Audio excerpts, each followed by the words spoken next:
In everyday lifestyle যখন আপনি আপনার ডেইলি বেসিসে আপনার ওয়ার্ক শিডিউল, আপনার ফ্যামিলি টাইম স্পেন্ড, তার সাথে মুভিজ দেখা, রিক্রিয়েশন, এই সমস্ত কিছু যখন আপনি করেন, এগুলোর জন্য আপনার হাতে যথেষ্ট পরিমাণ টাইম আছে।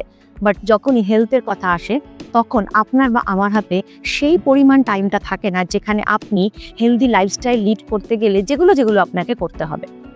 যখন আপনি কোনো প্রবলেমকে ফেস করেন ফিজিক্যালি, তখন আপনি কোনো না কোনো ডক্টরকে ভিজিট করেন এবং বেশ কিছু মেডিসিনস আপনাকে দেওয়া হয় যেগুলো আপনি ডেইলি বেসিসে ইনটেক করা স্টার্ট করেন।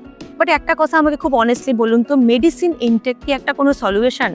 যখন প্রবলেম হবে তারপরে আপনি কনসার্ন হবেন। বিফোর অ্যারাইজিং দ্য প্রবলেম যদি আপনার মনে হয় আপনি একটা প্রপার লাইফস্টাইলকে লিড করবেন, তাহলে ডেফিনেটলি আপনার ফুড, আপনার এক্সারসাইজ, আপনার ওভারঅল একটা হেলদি লাইফস্টাইলকে রাখা ভীষণভাবে ইম্পর্ট্যান্ট।